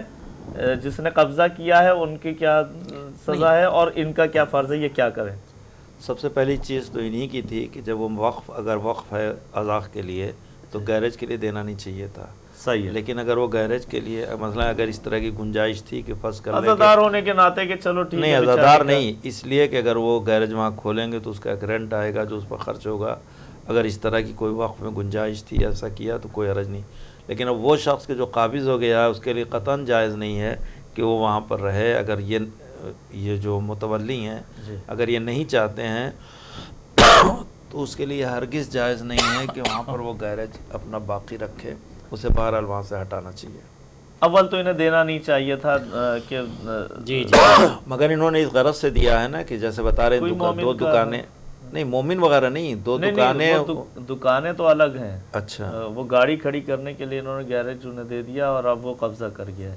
یعنی تو ہرگز جائز نہیں ہے. اس اور کے لیے ان کے لیے بھی جائز نہیں ہے کہ جنہوں نے دیا، اس لیے کہ وہ وقف کی زمین تھی، وہ عزا خانہ تھا، تو ان کے لیے بھی جائز نہیں تھا کہ یہاں پر رحم نہیں کھایا جاتا جو کہ وہ پرائیویٹ کسی کو اختیار دیں. اصل میں بالکل جزاکم اللہ سیدنا، اصل میں یہی سب سے بڑا مسئلہ ہمارے ہاں جو لوگ غلطی کر جاتے ہیں. فرض کیجئے کہ آپ نے امام بارگاہ میں ڈونیٹ کیا پیسے، یا ایک جگہ ڈونیٹ کیا آپ نے امام بارگاہ کے لیے. صحیح ہے.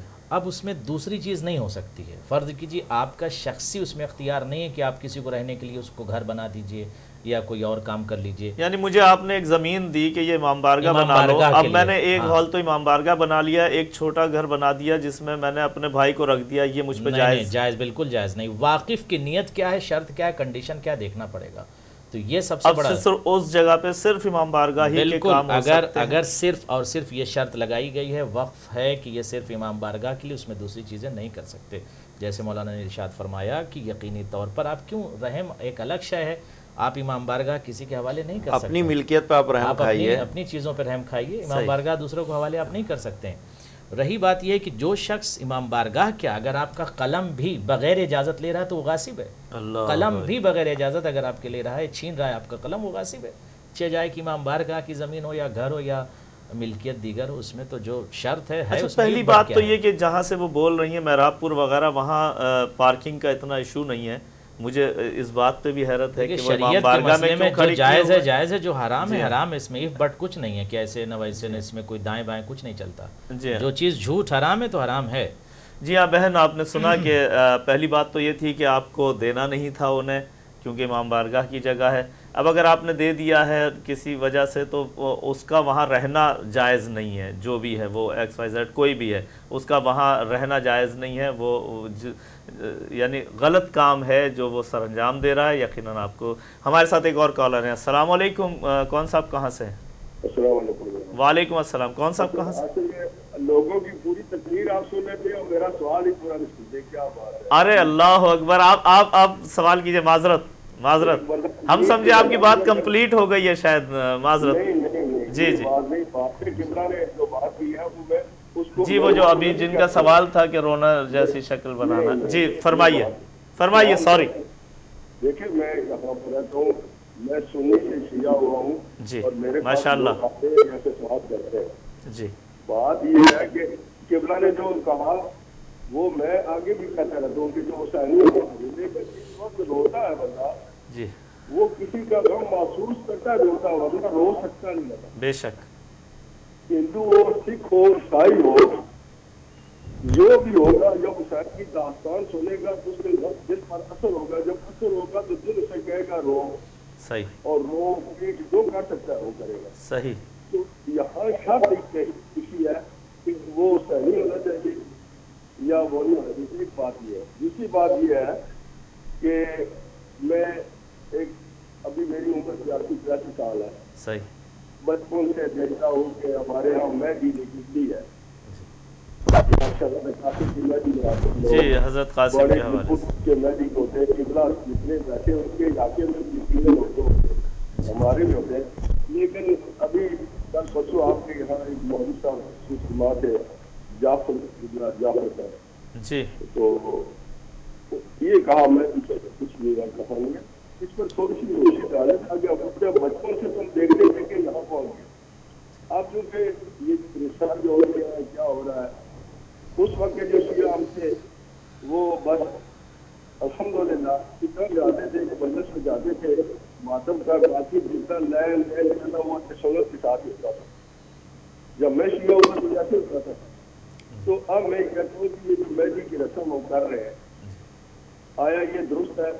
اور پھر یہ ٹھیک ہے کہ حضرت حسین علیہ السلام نے حضرت قاسم کی شادی یا میں کچھ کی تھی, اگر شادی نہیں کی تو کوئی ان کے ساتھ ایگریمنٹ ہوا تھا اس بچے اور بچی کی شادی ہم کریں گے؟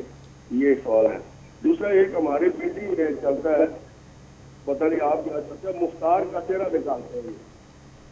جی حضرت مختار کے حوالے سے دیکھیں, یہ ہوتی ہیں علاقائی عبادات ہوتی ہیں, علاقائی رسم و رواج ہیں. یہ ہمارے یہاں سندھ میں جو ہے وہ ڈھول پہ ماتم ہوتا ہے, ڈھول سے یا حسین کی آواز آ رہی ہوتی ہے. میں کہہ رہا ہوں حقیقت جو ہے نا وہ پتہ ہونی چاہیے. ابھی ڈھول پر جو ماتم اس وقت کر رہے تھے ان کو پتہ نہیں تھا. جی ان کو بالکل پتہ نہیں تھا, کیونکہ میں آرا چنار میں کھاؤں, آرا چنار میں وہ 2 سب کے بھائی ہیں, سید ہیں دونوں. جی ایک جو ہے وہ مجلس چاہتے ہیں اور دوسرے جو ہے وہ پورے ایک بولنی, یہ پورے باجے شاجے شریف سب ہوتا ہے. جی اور میں ان سے ملا بھی جاتا تھا. تو میں نے کہا قبلہ یہ کیا کر رہے ہیں؟ انہوں نے کہا کیا کیا آپ نے؟ میں نے کہا یہ آپ, انہوں نے کہا بات یہ ہے کہ ہم کربلا پیش کرتے ہیں, کیونکہ کربلا کے اندر شادیانے بج رہے تھے, ڈھول پورے ساز بج رہے تھے, اور آل بیت کا قافلہ جو جہاں تھا وہ جو خطبہ دے رہا تھا اس کو دبایا جا رہا تھا، وہ سین پیش کر رہے ہیں. اب یہ شرعی طور پہ یہ کرنے چاہیے یا نہیں کرنے چاہیے؟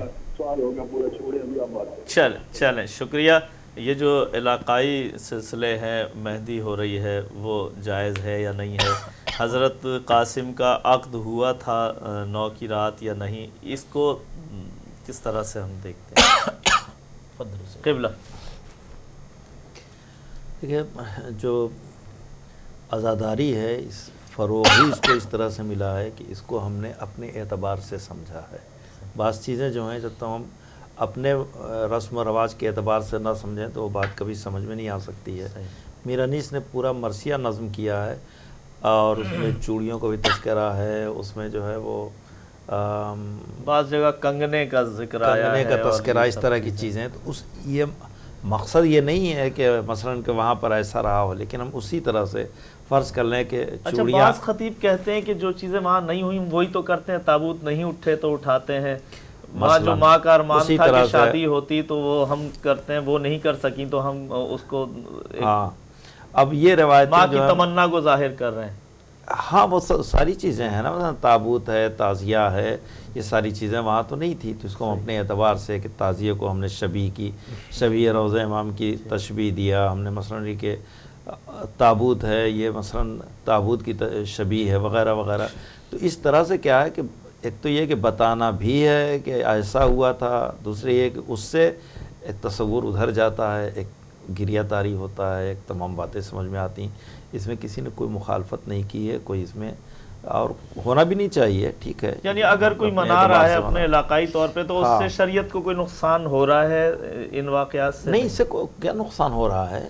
نہیں کہ اگر اب تو آپ پاس وقت بھی نہیں گریہ کے لیے ہے کہ جناب قاسم کیونکہ منت بڑھائی ہے 13ویں اور یہ سب ذکر ہمیں ملتا ہے کہ ماں کا ارمان تھا کہ شادی ہوتی. ہر ماں کا بچے بڑے ہوتے ہیں، ہر ماں کا ارمان ہوتا ہے شادی ہو، نسل آگے بڑھے، بچوں کو دیکھیں، ہر ماں کا ارمان ہوتا. اسی ارمان کو بعض لوگوں نے مثلا کہ ایک اس طرح سے بیان کیا ہے کہ شادی ہوگی، بعض اسی ارمان کو بیان کرتے ہیں. تو اب یہ ایک الگ موضوع ہے کہ اس پر بات کی جا سکتی ہے کہ ہے کہ نہیں ہے. کچھ علماء میں اختلاف ہے، کچھ کہتے ہیں کچھ کہتے ہیں. اچھا، ایک ذاکر کو میں نے پڑھتے ہوئے سنا کہ یہ جو ہم جناب کبریٰ سے نسبت دیتے ہیں وہ تو تھی بھی نہیں، وہ تو حسن مثنیٰ کی زوجہ تھیں اور یہ تو ہم الزام لگا رہے ہیں اور اس طرح سے غلط کر رہے ہیں. تو یہ واقعات بھی ہم نے دیکھے سوشل میڈیا پہ. مثلا اس طرح کی چیزیں ہیں تو اب ظاہر ہے کہ اس پر جو اگر بحث کی جائے تو ایک اور رخ اس سے پیدا ہوگا اور ایک اور بحث طولانی ہو جائے گی. تو یہ تمام مثلا ہم جو فی الحال عزاداری میں جو کچھ کر رہے ہیں اس میں کوئی ایسی چیز نہیں ہے کہ جو غلط ہو. اگر علاقائی طور پہ کوئی رسم ہو رہی ہے اور اس سے شریعت کو کوئی نقصان نہیں ہو رہا، وہاں سے رونے جناب قاسم پہ رونے لڑانے کے لیے کہ وہ ماں کا ارمان. شریعت میں ایسے تو ہو ہی کیا رہا ہے. شریعت میں دیکھیں تابوت اٹھتا ہے، تعزیہ اٹھتا ہے. یہ تو اب تو ایران میں بھی ہونے لگا، ہم نے تو عراق میں بھی دیکھا تھا تعزیہ نکلا ہوا. اور ہم نے یہ ساری عزاداری وہیں سے لیا. وہاں تو باقاعدہ ڈرامے کی شکل میں پیش کیا جاتا ہے. تو کیا قباحت اس میں؟ اچھا، جناب قاسم کو بڑے اہتمام سے لاتے ہیں کربلا میں، وہ ہم نے دیکھا ہے اس میں بیٹھے ہوئے ہیں، رولی ٹائپ ہے اس میں، لڑکا ایک خوبصورت سا بیٹھا ہوا جناب قاسم بنا ہوا، اور یہ سب چیزیں دیکھی گئی ہیں وہاں تو. اور باقاعدہ وہاں تو شمر بھی بن رہا ہے. جناب قاسم جس وقت دشمن کے سامنے آئے ہیں تو حمید ابن مسلم نے لکھا ہے کہ ایسا لگتا تھا کہ جیسے بدلی میں چھپا چاند ہے. تو دشمن کی نظر میں اگر قاسم بدلی کا چاند ہے تو ماں کی نظر میں فروا کی نظر میں کیا رہے ہوں گے. تو یہ تمام چیزیں ہیں. مثلا اب اسی کو کئی طرح سے لکھا گیا ہے، کئی طرح سے، لیکن بہرحال یہ ایک موضوع ہے بحث کا. یہ ایک سلسلہ. میں اس سے پہلے جو آپ لوگ بات کر رہے تھے اس میں ایک بڑی ہمارے ساتھ کالر ہیں، اگر ہم انہیں لے لیں پھر اس کے بعد. السلام علیکم، کون صاحب کہاں سے؟ وعلیکم السلام، یا علی مدد سر. مولا علی مدد. جی اعظم بھائی خیرپور سے، محمد اعظم خیرپور سے.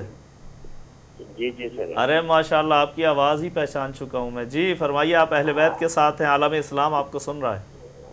ہاں سر، مولا آپ کو سلامت رکھے. میری ایک ریکویسٹ ہے کہ میں ہر ماہ سیلری سے کچھ اہل بیت علیہ السلام کے چینل کو دینا چاہتا ہوں کنٹینیو.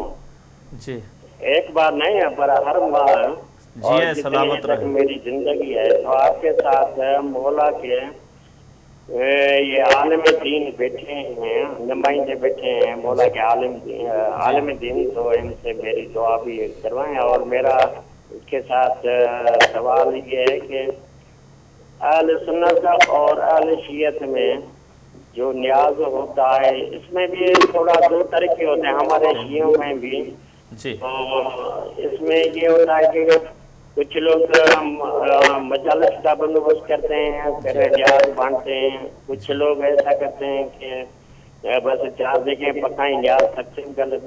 کیا ان کی مقبولیت میں کوئی فرق ہوتا ہے یا فضیلت میں کہ بھائی مجلس کروانا بھی ضروری ہے یا صرف نیاز ہی بانٹنا ہے بس یہی کافی ہے، جو عموماً کچھ لوگوں میں نے دیکھا بھی ہے؟ جی آپ ایک کام کیجئے، آپ اپنا پہلے تو مجھے نمبر بتا دیجئے، ہم ملتان اسٹوڈیو سے گزارش کریں گے کہ آپ سے رابطہ کر لیں. آپ اگر اپنا نمبر بتا دیں. ہاں ذرا 0301 0301. کنٹرول روم میں لکھا دیں بہتر رہتا ہے. اچھا ٹھیک ہے. آپ ایک کام کریں کہ اسٹوڈیو میں ہمارے نمبر بتا دیں تو وہ آپ کو رابطہ کر لیں گے ہمارے پاکستان اسٹوڈیو سے. یقیناً وہ ان کا کہنے کا مقصد یہ تھا کہ سوال یہ تھا کہ ہم جو ہے بعض اوقات مجلس کرتے ہیں، بعض اوقات خالی نیاز بانٹتے ہیں، تو نیاز بانٹنے کا بھی ثواب اتنا ہی ہے یا پہلے مجلس کر لیں؟ یہ ان کا سوال تھا بنیادی طور پہ. اور ان کے لیے حق میں دعا بھی فرما دیجیے گا. سلامت رکھے اور انشاءاللہ عظیم عبادت کی جزا اجر جزل عنایت فرمائے.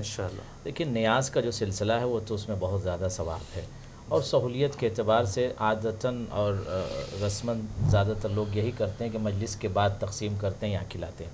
بٹ اگر کہیں کسی طرح سے کوئی اس طرح کی نیڈ یا ضرورت ہے کہ پہلے کھلا دیں یا پہلے نیاز تقسیم کر دیں تو اس میں بھی کوئی حرج نہیں ہے. اچھا پہلے والا سلسلہ تو ذوالعشیرہ سے بھی چلا ہوا ہے، اس میں بھی کوئی شرعی اشکال ہو یا نہ ہو ذوالعشیرہ سے ملانا ضروری نہیں ہے. بٹ اگر کوئی ایسی چیزیں وارد ہو رہی، مثلا آپ UK میں ہیں، فرض کیجئے کہ مجلس ہو رہی 10 بجے آپ کے اور بھوک لگ رہی لوگوں کو 7 بجے، تو آپ نے سوچا نظر مولا مومنین ہمارے گھر پر آئے ہوئے، ان کو ہم ناشتہ بھی کرا دیتے ہیں اور نظر مولا ان کو ہم کھلا بھی دیں، اس کے بعد مجلس. اچھا ایک اور مسئلہ نا، اس میں اجازت ہے. نہیں وہ اجازت تو ہے، لیکن وہ جو صرف کھانے کے لیے آتے ہیں وہ تو چلے جائیں گے، مجلس میں نہیں بیٹھیں گے، ذکر نہیں سنیں گے، پھر وہ اس وجہ سے بعد میں کھلائی جاتی ہے. میں کہہ رہا ہوں کہ حسب سہولیت دیکھ لیں. ہمارے ساتھ ایک اور کالر ہے. السلام علیکم، کون صاحب کہاں سے؟ السلام علیکم قبلہ حضرات، آپ کو بھی پرسہ پیش کرتا ہوں. نقوی صاحب بچا لیتے آپ ماشاءاللہ. جی ظفر بھائی، میں پہلے دیکھ ریکویسٹ کروں گا، پھر سوال کرتا ہوں. ریکویسٹ یہ ہے کہ ہم لوگ جو سوال کرتے ہیں نا آپ لوگوں سے، ان سوالوں کے جواب تمہارے بچے بھی جانتے ہیں، لیکن چونکہ محرم کے دنوں میں آپ کو پتا ہے کہ جو سارا سال مسجد کے دروازے کے آگے سے بنا گزرا ہو وہ بھی زبان کھول کے بیٹھا ہوتا ہے شیعوں پہ سوال کرنے کے لیے. تو ہم لوگ آپ لوگوں سے وہ سوال کرتے ہیں جو ہم سے ہوتے ہیں، اور ہم آپ لوگوں سے یہ سوال کرتے ہیں کہ ایک تو ہماری تشفی ہو جائے اور دوسرا یہ کہ ہمیں علم حاصل ہو جائے. بے شک. تو اس وجہ سے ہم آپ لوگوں سے سوال کرتے ہیں.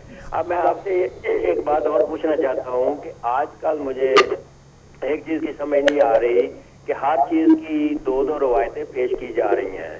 مثال کے طور پہ میں نے سنا تھا کہ جناب زینب سلام اللہ علیہ کی شہادت جو ہوتی ہے کہ وہ باغ سے گزرتے ہوئے مالی نے بیلچہ مارا اور جس کی وجہ سے ان کی شہادت ہوئی. ہم بچپن سے سنتے آ رہے ہیں، لیکن اب شہادت کسی اور طریقے سے بتائی جا رہی ہے. اسی طرح جناب قاسم کی شہادت تھی کہ ان کے جسم کے ٹکڑے وہ پامال کی گئی، لاش پامال کی گئی، لیکن آپ سن رہے ہیں کہ چونکہ لاش امام لے کے پوری جسم لے کے خیمے میں آئے. جب اس طریقے سے جنگ خیبر کی بات سنتے تھے بچپن سے 39 دن کی آپ سنتے آ رہے ہیں، 20 دن کی. تو میں آپ معذرات سے ریکویسٹ کرتا ہوں کہ ہمیں جو صحیح روایات ہیں وہ ممبر پہ بچائی جائیں کہ کون سی روایت کس طریقے سے ہے، کیسے ہے، تاکہ یہ جو نئے لوگ آ گئے ہیں ہمارے اسٹیجوں پہ نئی چیزیں لے کے اور ہمارے بچوں کو کنفیوز کر رہے ہیں، ان سے بچنے کے لیے ہمیں صحیح روایات مل جائے تو ہمیں کسی دوسری کی طرف جانے کی ضرورت نہ پڑے. تھینک یو جی، مہربانی، شکریہ. جی قبلہ. بھائی علم بڑھتا جا رہا ہے، ریسرچ کا دروازہ کھل چکا ہے، ہمارے وسائل ماشاءاللہ سے پہلے جیسا نہیں رہے ہیں، تو نئی چیزیں تو ہمارے سامنے آئیں گی.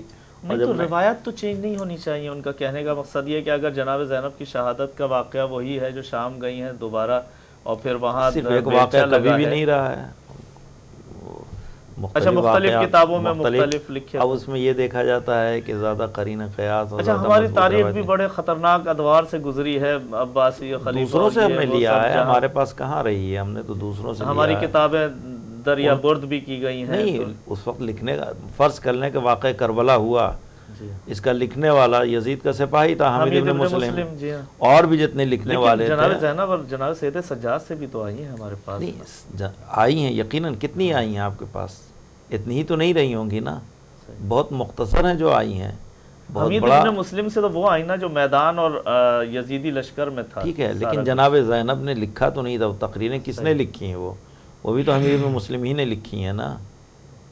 وہ تمام چیزیں بھی تو اسی طرف سے ہیں. یا امام نے اپنے اصحاب سے بیان کیا، انہوں نے اس کو تحریر کیا، انہوں نے لکھا، یا وہ دعائیں وغیرہ جو محفوظ ہوئی ہیں امام کے چاہنے والوں نے اسے محفوظ کیا ہے. تو اس اعتبار سے تو بہت زیادہ چیزیں ہمارے پاس نہیں آئی ہیں.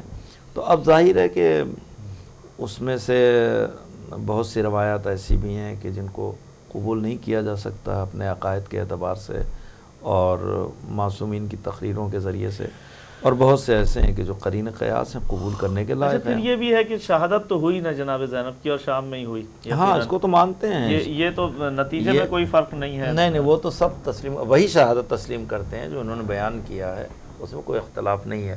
لیکن بہرحال یہ نہیں کہہ سکتے آپ پہلے یہ تمام چیزیں جو آج ہمارے سامنے جو سائنس اور ٹیکنالوجی کا یہ پیریڈ ہے، یہ چیزیں پہلے تو نہیں تھی، اب آ گئی. اب ہم کہیں کہ پہلے تو یہ سب چیزیں نہیں تھیں، اب کیسے آ گئیں؟ علمی اعتبار سے بھی یہی سب چیزیں ہیں کہ پہلے سب چیزیں نہیں تھیں. علم کے اعتبار سے تو ٹیکنالوجی ترقی کر رہی ہے نا، روایات تو ترقی نہیں کریں گی نا. روایت تو وہی ہے. روایات سے جو ہم نے نتیجے اخذ کیے ہیں، جو ریسرچ ہوتی ہیں، پھر ان میں بھی روایات، پہلے ہم بہت سی چیزیں تھیں جس کو ہم مانتے تھے، اب پتہ چلا کہ وہ ان روایات میں بہت سی ایسی ہیں کہ جو بہت ہی کمزور ہیں، بہت سی کمزور سمجھی جاتی تھی جو اب سمجھی جا رہی ہیں نہیں یہ کمزور نہیں. اب ہمیں وقت ملا ہے اس پر کام کرنے کا، تو اب یہ کام ہمارا سامنے آ رہا ہے. اب جو یہ کام ہمارا سامنے آ رہا ہے تو ظاہر ہے کہ جو لوگ مثلا پچھلی سب چیزیں سنے ہوئے تھے، ان کے ذہن میں پڑی ہوئی تھیں، تو وہ کہتے ہیں ارے ایسا کیسے، پہلے تو ایسا نہیں ہوا. لیکن اس میں گھبرانا نہیں چاہیے. جب علمی کارنامہ مسئلہ ایک اور ہے نا کہ اب ریسرچ دو صورتوں میں جا رہی ہے. اور ہمارے ساتھ کالر ہیں، میں ان سے معذرت خواہ ہوں کہ بس تھوڑا سا ٹائم، کیونکہ وہ پریشان اس وجہ سے ہیں، ہر کوئی پریشان ہے، اور ان روایت کی وجہ سے. اب روایات ترقی کریں گی تو یہ تو نہیں ہوگا کہ امام حسین نے ایک پیالے کے بدلے بیعت کا. استغفر اللہ ربی و اتوب، ایسا کبھی نہیں ہو سکتا ہے. کال آپ لے لیں. جی جی السلام علیکم. کون صاحب کہاں سے؟ السلام علیکم. جی بہن. میں علی پور سے بول رہی ہوں. جی علی پور سے. جی بہن فرمائیے، آپ ہمارے ساتھ ہیں پاکستان. یہ دیکھیں، یہ نا ہمارا امام بارگاہ مہمان ہے، کسی نے نا وہ گھر بنوا لیا جی، تو امام بارگاہ بہت نیچے ہو گیا، گھر بہت اوپر ہو گیا. سوال میں علی پور سے بول رہی جی سوال ختم ہو گیا آپ کا. سوال کیا ہے؟ مطلب امام میں بارگاہ نے گھر بنوا لیا یا امام بارگاہ کے سامنے گھر؟ امام بارگاہ کے لیے زمین لی تھی. امام بارگاہ کیا کرے گا؟ جی امام بارگاہ چھوٹا لگ رہا ہے، گھر ان کا بڑا ہو گیا، اب کیا کریں؟ وہ جی بہت اونچا ہو گیا ہے گھر، بہت گھر اونچا ہو گیا. اچھا وہ گھر مولانا صاحب کا ہے یا گھر عام کسی ٹرسٹی کا ہے؟ نہیں، میرے بھتیجے کا گھر ہے. نہیں، گھر جو ہے امام بارگاہ میں کی زمین شامل پہ ہے. بنا ہے یا الگ ہے؟ وہ اونچائی کا اشکال ہے بالکل یا attached ہے، بالکل attached ہے. اچھا اٹیچ ہے، وہ اس کی اپنی پراپرٹی ہے نا جس کا گھر ہے؟ نہیں، وہ امام بارگاہ کی خود کیا تھا ہم لوگوں نے نا، امام بارگاہ میرے والد کا نام گھر ہے. اچھا امام بارگاہ کی زمین پہ بنایا ہے انہوں نے؟ جی جی جی جی امام بارگاہ کی زمین پہ امام گھر بارگاہ بنایا ہے کے اور لیے- امام بارگاہ سے بڑا امام بنا لیا. بارگاہ کے لیے اگر وہ زمین دی گئی ہے وہ گھر انہوں نے بنا، نا جہاں پہ بی بی زینب عالیہ کی زیارت میں جانا ہم لوگ اس کے ساتھ انہوں نے باتھ روم بنایا ہے. اللہ اکبر. جہاں انہوں نے زری بنانے کے لیے جگہ مختص کی تھی وہاں انہوں نے باتھ روم بنا لیا ہے. اللہ اکبر. قبضہ ہے سمجھیں، وہ امام بارگاہ مسئلہ کی ہاں زمین پہ مسئلہ قبضہ یہ ہے. ہے کہ اگر انہوں نے امام بارگاہ میں معجزہ بھی ہوا ہے. ان کی امام بارگاہ میں کوئی معجزہ بھی معجزہ ہوا ہو ہے یا نہ ہو، نہیں، اگر جی مولا ہاں. سے کوئی چیز مخصوص ہے تو جی وہ غلط کر رہے ہیں جو بھی کر رہے ہیں اس طرح کی چیزیں. جی تو قبلہ آپ کچھ کہہ رہے تھے؟ جی اس جی، حوالے سے ابراہیم رحمانی کر کے نام امام بتایا ہم ان کی بات ختم ہو جائے. یہ کیا کریں، پوچھ رہی ہیں کہ ہم کیا کریں اس کے خلاف. آپ سمجھ گئے کیا کہ ہم پوری بات نہیں سمجھ پا رہے ہیں ان کی. انہوں نے امام بارگاہ کی زمین پہ گھر بنا لیا ہے اور جو زری بنانی تھی وہاں انہوں نے واش روم بنا دیا ہے اس طرف جہاں زری بننی تھی، اور سمجھے قبضے کی زمین پہ گھر ہے، تو اب وہ کیا کریں؟ وہ قانونی راستہ اختیار کریں یا ان کو کسی طرح سمجھائیں، کیا کریں؟ اول یہ ہے کہ جن صاحب نے بنایا ہے وہ بھی انہی کے قریب کے ہیں، ان کے لیے جائز نہیں، نماز روزہ کچھ بھی نہیں جائز ہے، کوئی عبادت بھی قبول اس گھر میں ان کا سانس لینا بھی جائز نہیں ہے، نماز روزہ تو دور کی بات ہے۔ تو ان کے لیے جتنے جلدی ممکن ہو سکے اس جگہ کو امام بارگاہ کو واپس کر دیں، وہ ہٹ جائیں، جا کے جہاں دل چاہے وہاں بنائے۔ ان کی وہ زمین ہی نہیں، انہوں نے قبضہ کیا ہے، واپس کر دیں امام بارگاہ کو۔ جی بہن، یقیناً آپ نے سنا کہ جنہوں نے بھی وہ کام کیا ہے، گھر بنایا ہے، وہ غیر قانونی ہے، غیر اخلاقی ہے، غیر مذہبی ہے، غیر شرعی ہے، ان کا وہاں نماز پڑھنا تو دور کی بات ہے، سانس لینا بھی حرام ہے۔ ان کو چاہیے کہ فوری طور پر وہ زمین چھوڑ دیں اگر آخرت اچھی چاہتے ہیں، ورنہ تو دنیا بھی خراب ہے اور آخرت بھی خراب ہے۔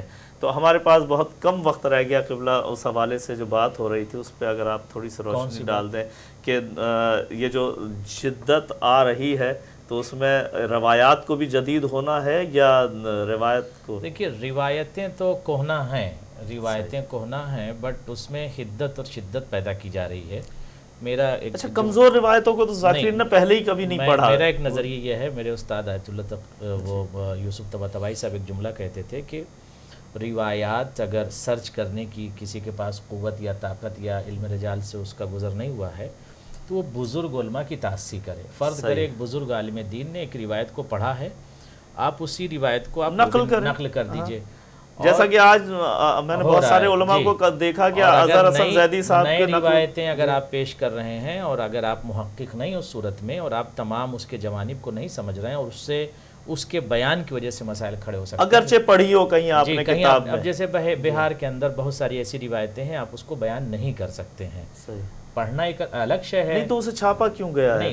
اگر ہے جیسے سمندر کے اندر جیسے مچھلی ایک بات آپ سمجھ لیں، نہیں میں عرض کروں آپ کی خدمت میں کہ بہار الانوار علامہ مجلسی نے مرتب کیا، وہ زمانہ تھا، اس کو علماء کیا کہتے ہیں، جمع احادیث کا زمانہ تھا، کہ جہاں سے کوئی روایت ملی، جہاں سے کوئی حدیث ملی، جس کے پاس سب شامل کر دی، اس کو سب شامل کیا، اب اس میں سے ہمیں اسی امید پر شامل کیا ہے کہ جب یہ آپ نے بڑی اچھی مثال دی کہ سمندر ہے، اس میں حلال مچھلیاں بھی ہیں، حرام مچھلیاں بھی ہیں، اس میں سے ہمیں نکال، لیکن ہر کوئی تو نہیں تمیز رکھتا کہ حلال حرام کیا ہے۔ اس لیے تو یہی تو بات کہی جا رہی ہے کہ اب علماء اس پر کام کر رہے ہیں، اب جو وہ چیزیں ہمارے سامنے آ رہی ہیں تو ہم پریشان ہو رہے ہیں، تو ایسا نہیں ہے، جو کام کیا جا رہا ہے وہ صحیح کام کیا جا رہا ہے۔ علماء کو چاہیے نا کہ اس بہار الانوار میں سے آپ وہ چیزیں نکال کے ایک جگہ کر دیں جو مستند اور معتبر ترین ہے، جو بالکل مسائل الشیعہ وغیرہ جو ہے اسی سے دل ایک کتاب ہے۔ مگر مسئلہ یہ ہو رہا ہے نا کہ بہت سارے ذاکرین حضرات جو واقعا محقق نہیں ہیں،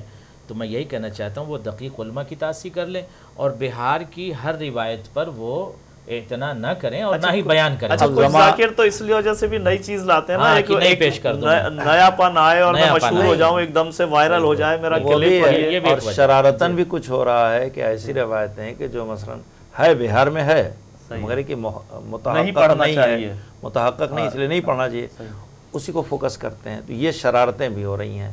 تو اگر ہم واقعی دیندار ہیں، مخلص ہیں، محب اہل بیت ہیں، تو ہمارا کام کیا ہے کہ ہم واقعی ان بزرگ علماء نے جو کام کیا اس کی تاسیسی کریں اور ان روایات کو کہ جو ان کے نزدیک معتبر ہیں انہیں پیش کیا جائے، ان روایتوں کو نہ پیش کیا جو کمزور ہے۔